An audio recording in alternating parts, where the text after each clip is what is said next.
Hi guys, and lastly for our Filmation Club Grayskull from Super 7 Wave 2 is my most anticipated figure, the Sorceress. So mailer box, and on the inside we have the Castle Grayskull box with a slip cover. Take that off and here she is. It's a bit hard to see with the reflections, but that's her.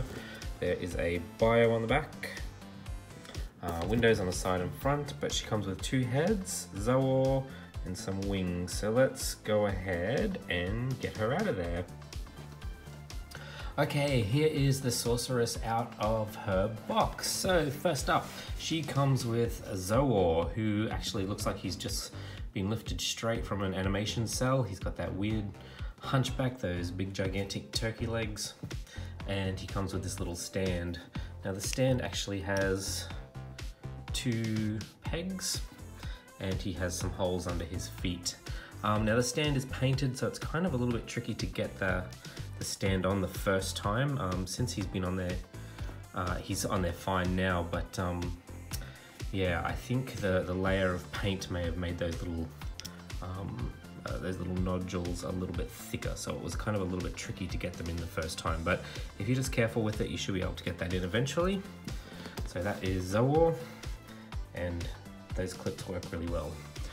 Okay, so Sorceress, she comes with, actually, as you can see, I got two, one to display as Sorceress and one to display with the Kuduk Ungol head. So huge shout out and thank you to Super 7 for including the second head. I definitely was one that championed for this head to be included, and I'm so glad we have it.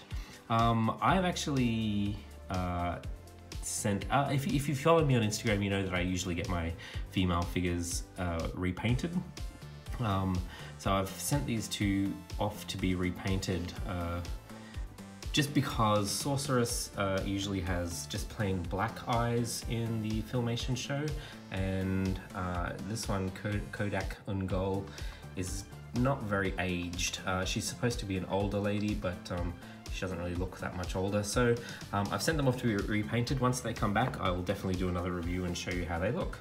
Articulation. So she has the boot articulation, the ankle articulation.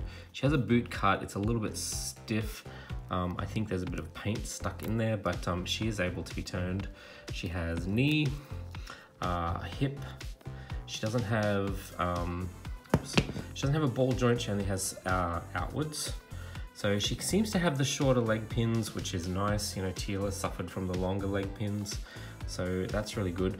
I do think that her skirt is a little bit short. I think it could have possibly come down just a little bit more, but that's okay. I mean, she's got quite a bit of butt cheek hanging out there, and I don't know, I do feel like there's something going on because one, like this butt cheek here, sticks out a lot more than the other one. So I do feel like something has happened there. I don't know what, but something weird is going on. Is this one the same? That one's the same. But anyway, she has a shoulder joint. She has this, the elbow joint and the wrist, and her head, as I said, is removable. This is a very soft plastic, so it doesn't interfere with anything. And she comes with the two sets of wings, the up pose and the down pose. So they just clip in with these 1, 2, 3 clips. Just pop one in to her back, then just position her arm to line up with that pin, then position this arm to line up with the other pin. Now the one thing I did notice here is that this pin sits higher than this pin, so you kind of, when you have her posed, you get a lot more wing on top on this side than you do on this side, which kind of drives me a little bit crazy, but just sets off my OCD, but you know, that's okay. I can fix that in Photoshop if I take photos of her. So that's the two versions of the Sorceress. So I'm actually really glad to have her, but here she is with our classic Sorceress. First thing to note is the height difference. So There is a huge height difference there. The Super 7 females are so much shorter, and I don't know if it's showing up under my lights, but the whites on the classic Sorceress are a lot more grey than white. I'll see what I can do if I take some photos, see if you can see the difference. This face is one that I had repainted, so hopefully we'll get my my other Sorceress back repainted, and I can do a new review of that as well. So anyway guys, stick around, I'll post some photos. That is the Super 7 version of the Filmation Sorceress. Thanks so much.